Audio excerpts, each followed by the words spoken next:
पिछले एपिसोड में डुवानी के और भी साथी एक जगह पर फंसे हुए थे जहां कोल्ड के वजह से उनकी हालत बहुत ज्यादा खराब हो गई थी। लेकिन तभी इसी वक्त इनको अपने सामने कोई दिखाई देता है, इसीलिए वे खुश हो जाते हैं कि हमें बचाने के लिए कोई आ गया। जिसके बाद हम देखते हैं कि वे असल में हानियू, होलिकार्ड और डुवानी होते हैं, जो कि अब इनको बचाने में कोई देरी नहीं करते और वे तुरंत इनको यहाँ से आजाद करा लेते हैं। लेकिन अब इनके ऐसा हालत को देख डुवानी काफी उदास हो गया था और फिर इनसे कहने लगता है कि तुम इसके लिए मुझे माफ कर देना, क्योंकि ये मेरी ही गलती है कि मैं तुम्हें बचाने के लिए और पहले नहीं आ सका। तभी होलिकार्ड कहने लगता है कि कोल्ड की वजह से इनके लिम्स नेक्रोटाइज हो गए हैं। इसके अलावा कोल्ड अभी भी यहाँ पर फैल रहा है, जिसका वजह से अगर ये इनके इंटरनल ऑर्गन में चला गया तो फिर हम इनको बचाने के लिए कुछ भी नहीं कर पाएंगे। तब इसके ऐसी बात सुनकर हानियू से पूछता है कि अब हमें क्या करना चाहिए। तब इस पर होलिकार्ड कहता है कि अब हमें जल्दी से लीडर को खोजना होगा ताकि हम ट्रीटमेंट के लिए जल्दी से टनल टावर में जा सके। जिसके बाद हम देखते हैं कि ये भी इसकी बात मान जाते हैं और अब यहाँ से जाने के लिए रेडी हो गए थे। मगर तभी होलिकार्ड को यहाँ पर कुछ अजीब सा लगता है और फिर कहता है कि ये कोल्ड तो बहुत वियर्ड है। जिसके बाद हम देखते हैं कि हानियू और डुवानी भी केयरफुल हो गए थे और वे फाइट करने के लिए अपने वेपन को भी रेडी कर लेते हैं। तभी अचानक से हम देखते हैं कि इनके सामने कोई क्रिएचर आ गया था, जिसे देख वे कहते हैं कि ये तो बिल्कुल भी कोई वारक्राफ्ट नहीं है और इसीलिए आखिरकार यह है क्या।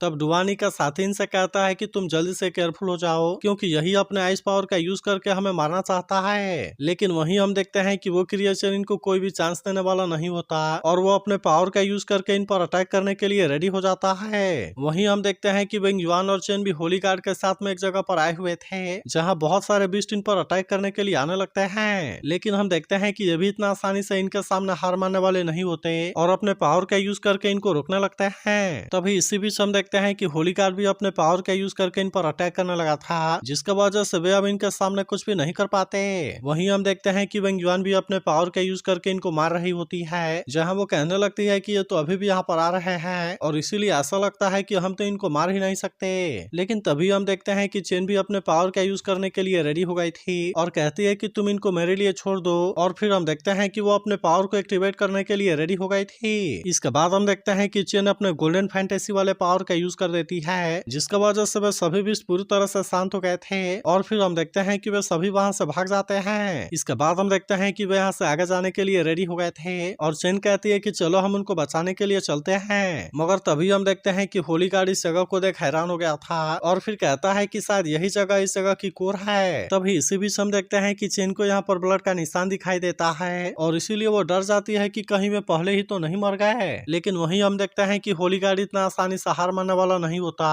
और वो अपना हैमर का यूज करके इस जगह को तोड़ देता है, जिसमें हम देखते हैं कि 2 लोग कैद हुए थे। लेकिन हम देखते हैं कि चेन को यांग मेंजाओ यहाँ पर नजर नहीं आता और इसीलिए वो कहती है कि क्या वो किसी और जगह में है। वहीं दूसरी तरफ हम देखते हैं कि हाओचन और सायर अभी भी फायर डीमन के साथ में फाइट कर रहे थे, जहाँ सायर अपने स्वॉर्ड का यूज करके इसके ऊपर अटैक करती है, लेकिन इसका भी इसके ऊपर कोई असर नहीं होता और इसीलिए सायर परेशान हो जाती है कि ये तो स्वॉर्ड के भी स्पिरिचुअल पावर को खींच रहा है। तभी हम देखते हैं कि हाओचन भी इसके ऊपर अटैक करने के लिए आ गया था, जिस पर फायर डीमन कहने लगता है कि तुम मेरे सामने कुछ भी नहीं कर सकते, क्योंकि तुम जितने पावर से मेरे ऊपर अटैक करने के लिए कोशिश करोगे वो पावर उतने ही पावरफुल तरीके से तुम्हारे ऊपर वापस आएगी। जिसके बाद हम देखते हैं कि हाओचन अपने पावर का यूज करके इसे रोकने के लिए कोशिश करता है, लेकिन फिर भी हम देखते हैं कि वो इसके सामने कुछ भी नहीं कर पाता और इस तरह से वो इसके सामने कमजोर पड़ने लगा था। जिसके बाद हम देखते हैं कि सायर को भी इसके बारे में चिंता होने लगती है और इसीलिए वो उससे पूछती है कि तुम कैसे हो। तब इस पर हाओचन कहता है कि मैं ठीक हूँ। मगर वहीं हम देखते हैं कि फायर डीमन अभी भी इनको इतना आसानी से छोड़ने वाला नहीं होता और कहता है कि अगर तुम जिंदा हो तो बहुत ही अच्छा है, क्योंकि मैं तुम्हें कैद करके डीमन लॉर्ड को दे दूंगा। इसके बाद हम देखते हैं कि वो अपने पावर का यूज करने के लिए रेडी हो गया था और कहने लगता है कि कोई भी यहाँ पर कुछ नहीं कर सकता और मैं यहाँ पर किसी भी चीज को एब्जॉर्ब कर सकता हूँ और इसीलिए तुम भी यहाँ पर कुछ नहीं कर सकते। इसके बाद हम देखते हैं कि हाओचन और सायर इनके सामने बहुत बुरे तरीके से फंस गए थे, क्योंकि वो इनके स्पिरिचुअल पावर को एब्जॉर्ब करने लगा था। तभी फायर डीमन कहने लगता है कि यहाँ पर स्ट्रगल करना पूरी तरह से बेकार है, क्योंकि चाहे तुम्हारे पास में कितनी भी स्पिरिचुअल पावर क्यों ना हो, लेकिन फिर भी तुम यहाँ पर कुछ नहीं कर सकते। लेकिन तभी हम देखते हैं कि चिंगसू यहाँ पर कुछ करने के लिए रेडी हो गया था और वो अपने किसी चीज का यूज करके अटैक करने के लिए चला जाता है। लेकिन अब इसे देखते ही हाओचन को इसके बारे में चिंता होने लगती है, जिस पर चिंगसू कहता है कि आपको इसके बारे में चिंता करने की कोई जरूरत नहीं है, क्योंकि मेरे पास में अब कोई भी सोल पावर नहीं बची है और इसीलिए उसका ये ट्रिक मेरे ऊपर काम नहीं करेगा। इसके बाद हम देखते हैं कि वो अपने किसी चीज का यूज करके इसके ऊपर अटैक कर देता है, जिसका वजह से फायर डीमन इसमें इंजर्ड हो गया था और फिर वो कहता है कि तुमने ये मेरे साथ में क्या किया। वहीं हम देखते हैं कि हाओ चेन चिंगसू को नीचे गिरने से बचा लेता है, जो कहता है कि मैंने उसे हिट करके उसके स्पिरिचुअल पावर को एब्जॉर्ब कर लिया और इसीलिए मैं चाहता हूँ कि आप जल्दी से उसे खत्म कर दो। तब इस पर हाओ चेन उससे कहता है कि तुम तो इतने बुरे तरीके से इंजर्ड हो, लेकिन इसके बाद भी तुम्हें आगे जाने की क्या जरूरत थी। तब इस पर चिंगसू से कहता है कि आपको इसके बारे में चिंता करने की कोई जरूरत नहीं है और फिर कहता है कि एक्सप्लोडिंग ग्लासेस का मेरा नया इन्वेंशन कूल है ना। लेकिन इसके बाद हम देखते हैं कि वो यहाँ पर बेहोश होने लगा था और कहता है कि अब उसे मारने की जिम्मेदारी आपके ऊपर है। जिसके बाद हम देखते हैं कि हाओ चेन भी इसमें कोई देरी नहीं करता, इसीलिए वो अपने लाइट बैप्टिज्म वाले पावर को एक्टिवेट कर लेता है और फिर हम देखते हैं कि उसने इसका यूज करके फायर डीमन के ऊपर अटैक कर दिया था, जिसका वजह से फायर डीमन अब इसके सामने कुछ भी नहीं कर पाता। लेकिन वहीं हम देखते हैं कि शायर भी अब केवल इसी तरह से इसे छोड़ने वाली नहीं होती, इसीलिए उसने भी अपने पावर को एक्टिवेट कर लिया था और फिर हम देखते हैं कि वो भी इसके ऊपर अटैक करने लगती है, जिसका वजह से फायर डीमन अब यहाँ पर कुछ भी नहीं कर पाता और अब इस तरह से वे इसे मारने में कामयाब हो जाते हैं। लेकिन इसी के साथ हम देखते हैं कि हाओ चेन अब यहाँ पर कोई देरी नहीं करता और उसने शायर और बाकी लोगों को इटर्नल टावर में भेज दिया था। वहीं दूसरी तरफ हम देखते हैं कि सिमासियन और लिंस ने भी सारे ट्रैप को पार कर लिया था और अब इस तरह से वे इनके पास में आने में कामयाब हो जाते हैं, जहाँ पर हम देखते हैं कि लिंस इनको मेडिसिन देने के लिए कोशिश करता है, लेकिन वे इसे लेने के लिए भी काबिल नहीं होते, जिसका वजह से लिंसन भी काफी परेशान हो जाता है। तब इस पर होली गार्ड कहता है कि इनकी सिचुएशन काफी खराब हो गई है और इसीलिए ऐसा लगता है कि अब इनके पास में केवल एक ही प्रेत बची हुई है। जिसके बाद हम देखते हैं कि वे अब इसमें कोई देरी नहीं करते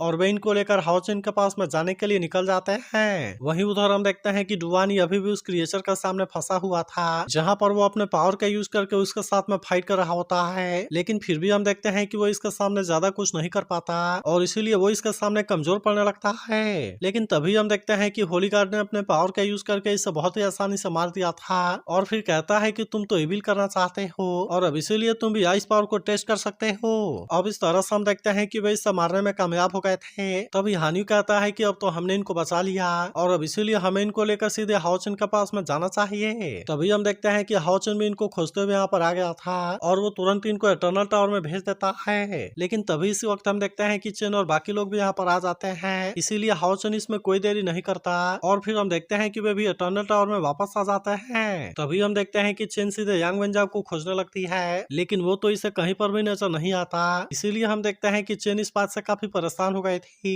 और फिर कहती है कि क्या यांग वेंजाओ नहीं मिला। लेकिन तभी हम देखते हैं कि इनमें से एक लड़की काफी डरी हुई थी, इसीलिए चेन उससे बात करने के लिए उसके सामने आती है, लेकिन जब वो लड़की अपनी आंखें खोलती है तो उसे लगता है कि वाइट डीमन कोड उसके सामने है और अब इसीलिए हम देखते हैं कि वो फिर से काफी डर जाती है। जिसके बाद हम देखते हैं कि चेन उसे शांत कराती है और फिर कहती है कि तुम सेफ हो। लेकिन इसके बाद हम देखते हैं कि वो यांग वेंजाओ के बारे में जानना चाहती थी और इसीलिए वो इससे पूछती है कि तुम्हारा लीडर यांग वेंजाओ कहाँ पर है, क्योंकि वो हमें कहीं पर भी नहीं मिला और इसीलिए आखिरकार उसका साथ में हुआ क्या। लेकिन अब हम देखते हैं कि वो लड़की इसके बारे में कुछ भी नहीं बोल पाती, जिसके बाद उसके साथ वाला लड़का कहता है कि व्हाइट डीमन कोड लीडर को सीधे अपने साथ में लेकर गया, क्योंकि वो असल में उनको स्नेक डीमन बनाना चाहता है ताकि वो इस तरह से स्नेक डीमन के सोल को फिर से जगा सके। फिर वो बताने लगता है कि इसीलिए जब व्हाइट डीमन कोड ने हमें कैद किया था तो उसने हमें बिल्कुल भी नहीं मारा, क्योंकि वो हमें केवल की रिफाइनिंग मटेरियल को देने के लिए यूज करना चाहता है, लेकिन हम सभी में से लीडर सबसे पावरफुल थे और इसीलिए वो उनको अपने साथ लेकर चला गया। इसके बाद अगले सीन में हम देखते हैं कि व्हाइट डीमन कोड यांग वेंजाओ को अपने साथ लेकर आ गया था, जहाँ वो कहने लगता है कि तुम्हारी टैलेंट बेस्ट है, इसीलिए स्नेक डीमन पिलर को रिफाइन करने के लिए तुम सबसे सुटेबल हो और फिर वो कहता है कि तुम स्ट्रगल करना बंद करो, क्योंकि अब तुम यहाँ पर कुछ भी नहीं कर सकते और अब इसीलिए तुम स्नेक डीमन पिलर का सोल बनने के लिए रेडी हो जाओ। तो क्या आपको लगता है कि हाओ चेन और उसके साथी अभी से यहाँ से बचा पाएंगे? इसके बारे में कमेंट करके जरूर बताना और अगर आप इसके अगले एपिसोड के लिए एक्साइटेड हो तो इस वीडियो को लाइक और इस पर एक कमेंट जरूर कर देना।